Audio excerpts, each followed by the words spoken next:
Well, howdy, y'all. So,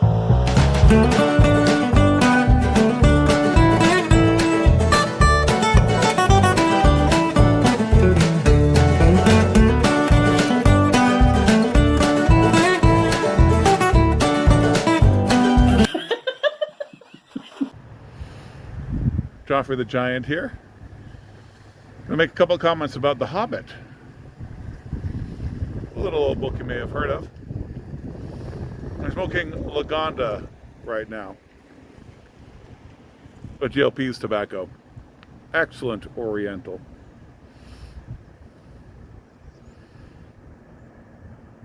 Rich, darkly spicy. Now there's a touch of those notes that you get from a red Virginia. Like a little light vinegar or tomato. Way in the background. Otherwise kind of campfire-y, kind of spicy. Nice and full-bodied. Well, speaking of nice and full-bodied, how about a great work of literature, eh? Like The Hobbit. You know, I recently did a video that teachers were enjoying about the structure of The Wind in the Willows. That's not the first time I've talked about chiasm on the channel. I encourage you to check that video out. But I was talking about the parallelism within a chiasm in that video, and I talked about how when you spot that sort of parallelism, it should make you look for the middle. What is the middle of this work? Because the middle will be what it's all about, what it all leads up to, what it all leads from. There's a different way of building things than is normally done in telling stories and storytelling and narratives in the West. Or usually there's that little arc that you see in high school or college composition, right? The rising action, the inciting incident, the rising action, the climax, the falling action. This parallelism should turn you on to the middle. And I explained how that affected different aspects of The Wind in the Willows. But one of the points I made in that video was something that usually when I make that point, people bring up Tom Bombadil. And I pointed out that the Lord of the Rings, the War of the Rings,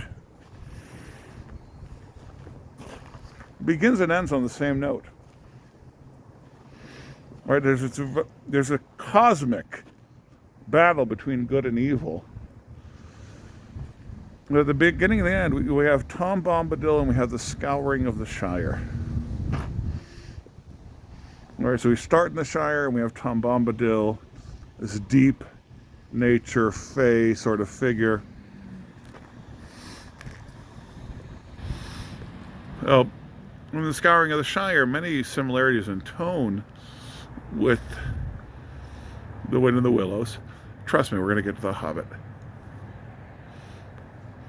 But also many similarities in theme here. So there's this cosmic battle between good and evil. But what it comes down to is the fight for home. Right? Well, The Hobbit is much more homey, isn't it? And it's a kid's book. It's a book for young children. Well, as I mentioned, when you see this sort of parallelism, it should make you look for the middle.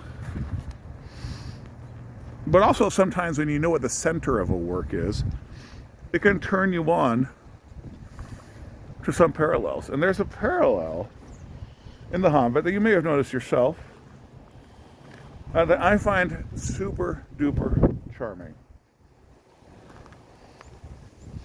And how The Hobbit begins and how The Hobbit ends. And because of those parallels, I feel justified in telling you that The Hobbit begins with taming fire, that it peaks in taming fire, and that it ends in taming fire. What is The Hobbit about? Well, in one sentence, subject, verb, object, The Hobbit is about defeating a dragon. Well, The Hobbit begins with smoking a pipe, taming fire. And The Hobbit ends with smoking a pipe, taming fire. And what is the book about? Taming fire. You can do that with several other aspects, right? Bilbo is at home enjoying his treasures. He goes off, he finds great treasure, he comes home and lives among his treasures. But I really like the fire one. Pipe, dragon, pipe. That's my insight. Comment below if you loved it, or if you thought it was just so much BS. The peace of Christ be upon you. What day is it today? Remind me. It's Sunday, Mr. Pinch. Sunday. And what do we do on a Sunday morning, wherever we happen to be? We go to church, you bloody heathen!